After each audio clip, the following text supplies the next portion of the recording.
of time.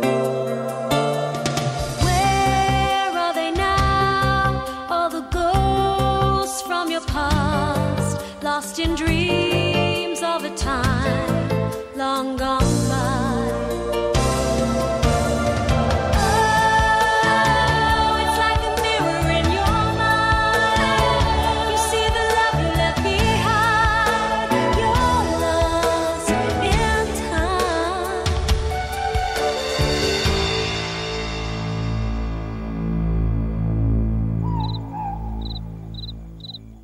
And so we got this crowbar from the back of the cab because we could hear knocking, so I knew Mr. Iredale was in there.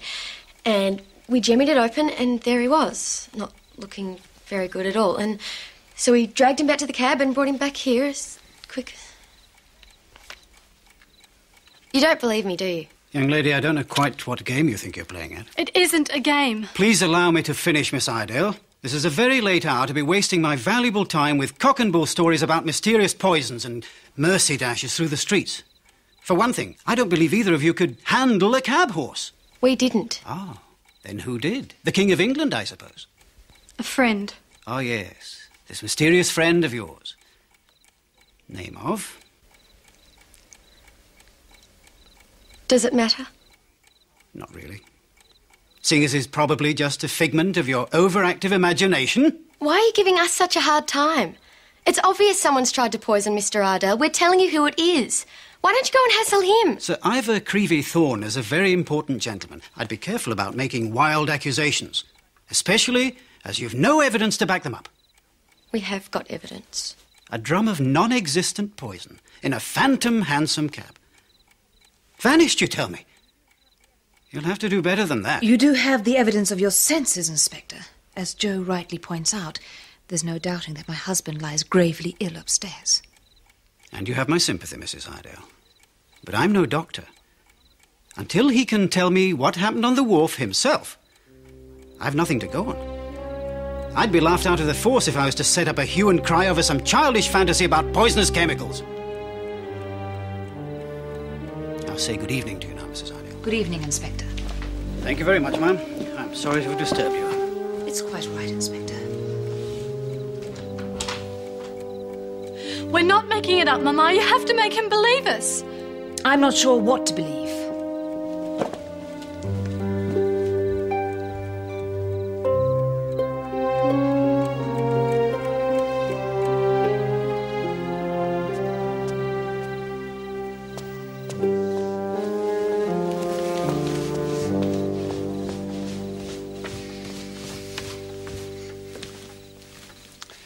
Your husband's condition appears to have stabilised. He's breathing comfortably. Beyond that, I cannot say. I'm sorry, Doctor. I believe there's something that you're keeping from me. Perhaps a word in private, Mrs. Iredale? Louisa. No, Mama, I want to stay. I'm old enough. Yes, I believe you are. You may speak freely in front of Louisa. Very well.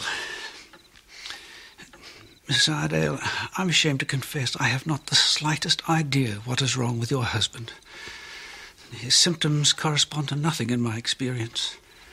Your daughter has said that he's been exposed to poisonous chemicals. Fantastic as it might sound, I have no better explanation. If he has been exposed to such a poison, it is beyond my abilities to help him.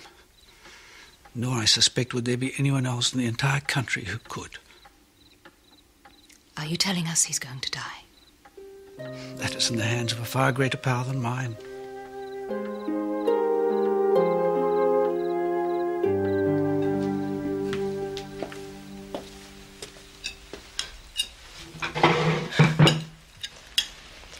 Mrs. Whitelaw says this dripping stuff's good for you, but it tastes like hair gel.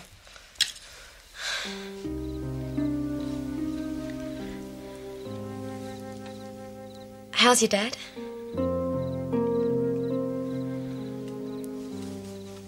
Did you tell your mum about Fred? No. With all the worry about the pie, I forgot. Yeah. Well, I've been thinking about that. Maybe we shouldn't tell her. But he's a traitor. He's working for Sir Ivor. Yeah, we know that, but he doesn't know we know.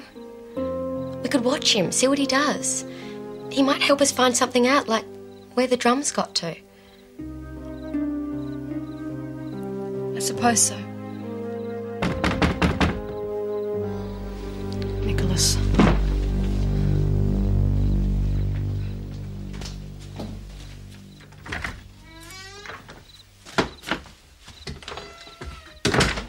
Sorry, I forgot all about you. How long are you going to keep me hiding in the garden? I've been there nearly an hour. We have to work out a way of getting you home before Sir Ivor finds you've gone. I don't want to go back there. I thought your father would help me escape. He can't. He's sick. He's very sick. The doctor says there isn't anything he can do. He might die. He won't die. Nicholas, you have to go back. Mr. Iredale will help you when he's better, but for now we need you to keep an eye on Sir Ivor. We have to get that drum back. I thought he said there wasn't much time. Okay. I can do it. I've got to.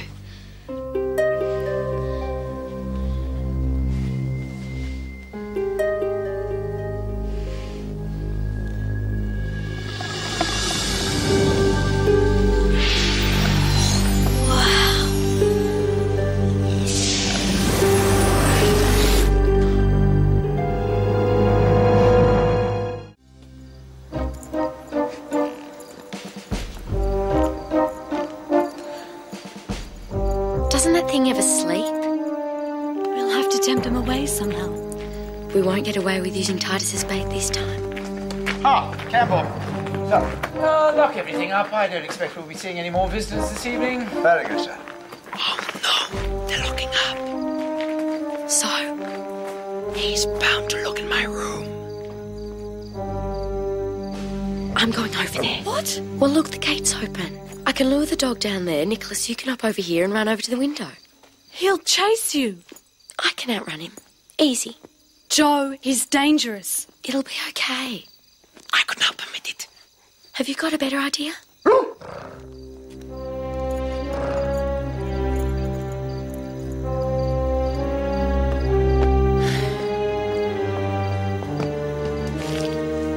Bullseye. Bullseye. Jo, there you are. Royce! Shh! Stay where you are.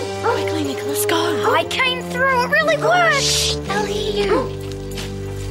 No, I've got to warn you. This is Sir Ivor. He's an all-round freak. Time I found it on the computer. Sir Ivor's the guy who's smuggling all the toxic chemicals. What?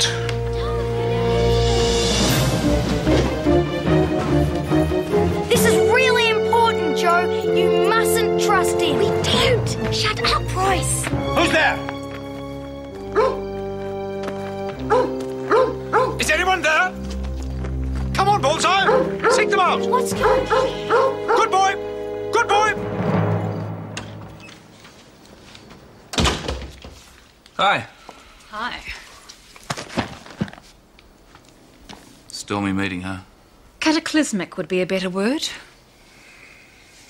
I didn't resign. I was going to. I walked in there, I had my speech all prepared, but then Leonie Coigley started up in her antediluvian drivel. How I was this, Jo was that. Oh, you scored a mention. Let me guess. I write subversive mind pap for backward kids. Something like that. And I thought, if I resign, I'm simply handing it to the woman on a plate. If she wants me out, she's going to have to jolly well kick me out. Which they probably will do anyway, but at least by then they'll know they've been in a fight. You bet they will. It was really weird. I got this phone call, right? Really ancient guy. Yeah, He and... knew my name. He knew about the mirror.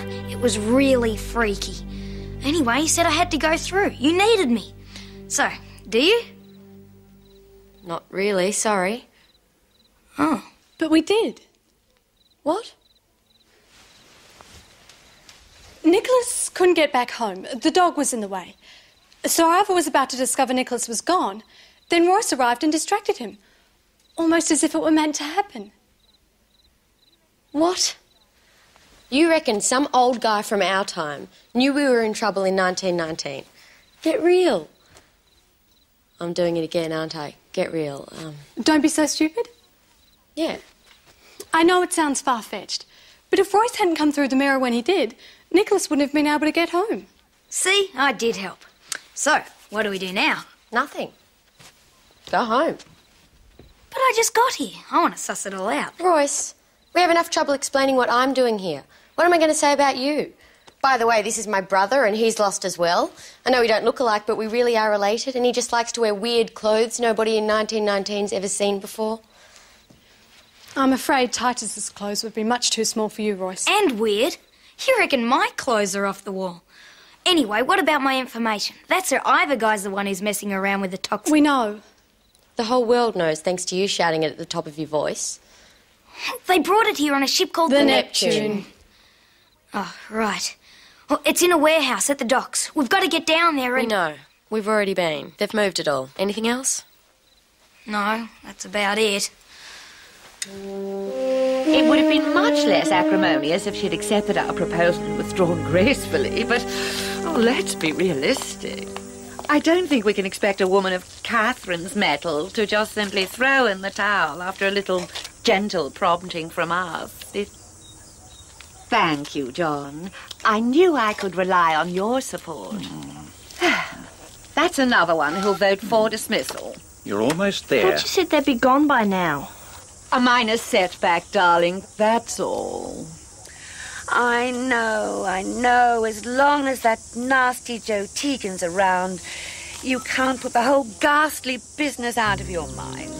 I know you feel you should defend her, but I'm sorry. I think your loyalties are a little misplaced.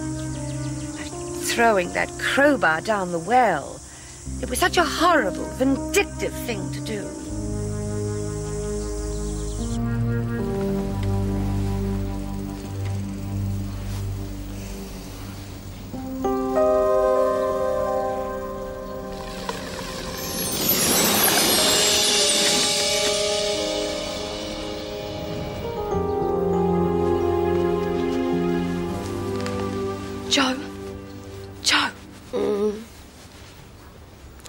Louisa. What is it? What are you doing here? You have to help me. I couldn't sleep last night worrying about Papa. Isn't he getting better? I hold his hand and talk to him, but he just lies there, not moving. I don't think he even hears me. I have to know if he's going to be all right. You've got books here, old newspapers and things. You mean go to the library? He's a government official. There must be something about him somewhere. But that could take days. There's so much to do. We've got to track down that handsome cab and make sure we get to the drum before the wrong people get their hands on it. We've got to find out where Sir Ivor's shifting the stuff. Jo, he's my father.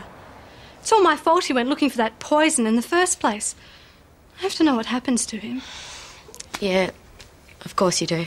Sorry. Meet Cowbag Tiegan, known for her tunnel vision. Who? Never mind. Tama will help you find out about your dad.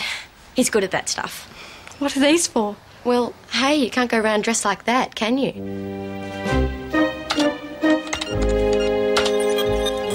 Way to go, guys. We're getting there. Tama, you there? Yep. This is Louisa. Hi. Hey, take a look at this. I managed to hack into the email at the poison centre.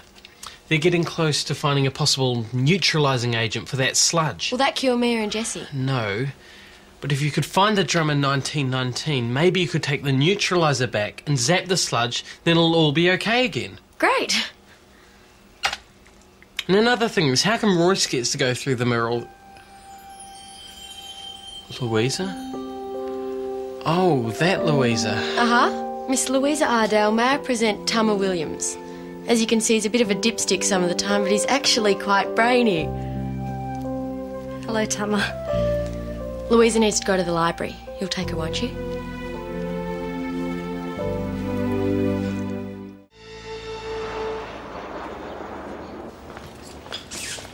G'day, boy. Seen Jo? Yeah, she went upstairs a couple of minutes ago. Cool.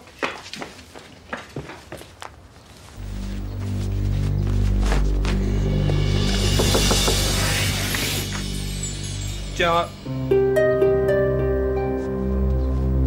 Jo?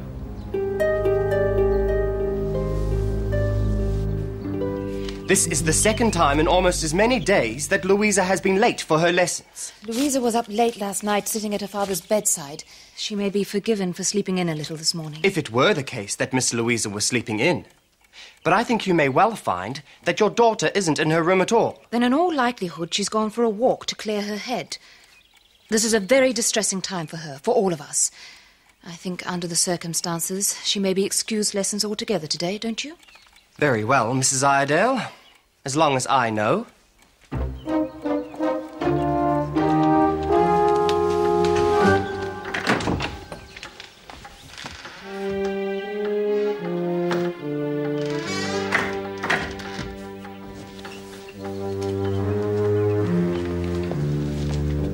Breakfast is finished, Mr. Fridd, and the floor has just been scrubbed. Shh! Oh, we are getting grand, aren't we?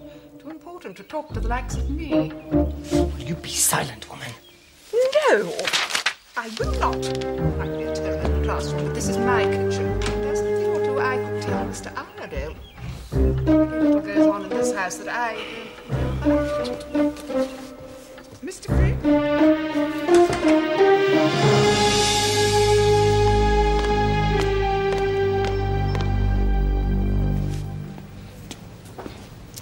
There's somebody there. They'll be open soon. Look at this. You can learn to fly an aeroplane in 2 weeks. Yeah, lots of people get their pilot's licence, though it takes a little longer to learn to fly the jumbos. That's what I'd do if I were a boy. You don't have to be a boy. Huh? Lots of girls learn to fly, even the jumbos. Come on.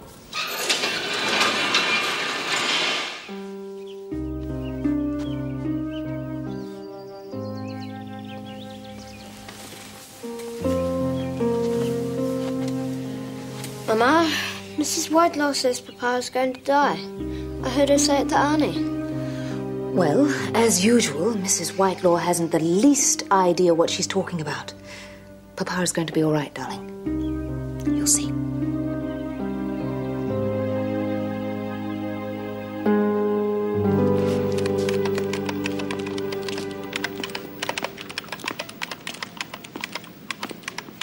And you just enter the name of your topic here, and the computer finds it for you. But how do you know where to look? Oh, it's all coded. See, there's a menu. Menu? We're not looking for food. Anyway, can't we just use books? Oh, we've got the computer, so we don't need books. How terrible to live in a world where you don't need books. No, I didn't mean that. It's just that the computer makes research easier, and it doesn't take up so much room. I mean, of course we need books, see? You take your pick. I'll stick with this.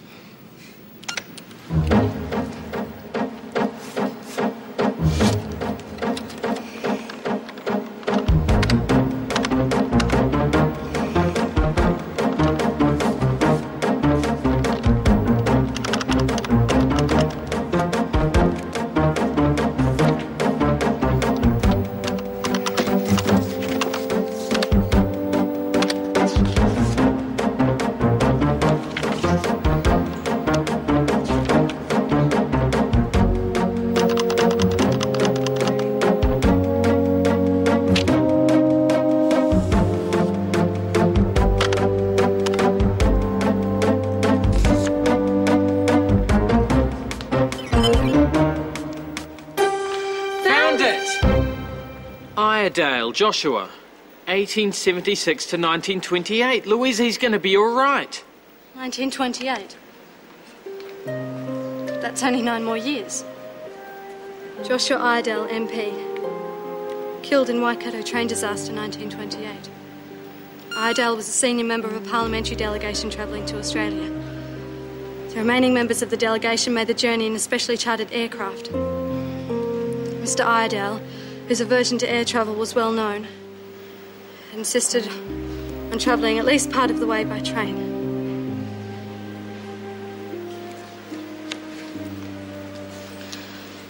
No. He mustn't. He can't.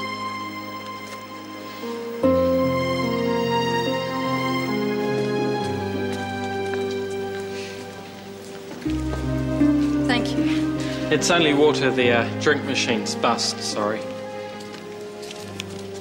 Water's perfectly all right, really. You're very kind. Look, I've been thinking. Couldn't you just tell your father not to catch the train? He won't listen to me. I can't tell him how I know. What would you say if someone told you they could travel to the future? Yeah, I freaked out when Jo first told me. Couldn't you tell me you had a terrible premonition? You just say it was superstitious nonsense. He feels very strongly about things like that. He's very stubborn. Better get back. Jo needs my help. Yeah. Here.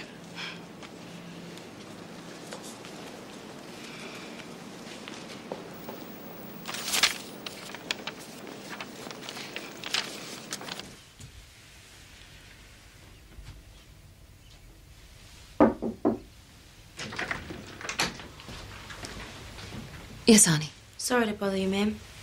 Cook asked if you'd like her to wait lunch until Miss Louisa got back. She hasn't returned yet? No, ma'am. In that case, tell Mrs. Whitelaw to go ahead without her. Louisa can fend for herself.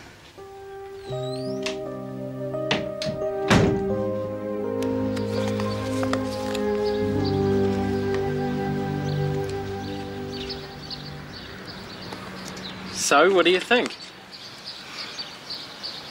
It's wonderful. It's real. Unreal. Real is what you get, like, get real. But that doesn't make sense. Oh, it does to us. Oh, here he is. Hey, Louisa, wow. I didn't recognise you. I mean, what are you doing here? I had to find out what happens to my father. So, is he going to be all right? For the moment. Oh, that's great. Yes. Oh, time to go home? Yes, I think so. Could you take her, Royce? Sure, no problem. Thanks for everything.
This programme was made with the help of your broadcasting fee, so you can see more of New Zealand on air.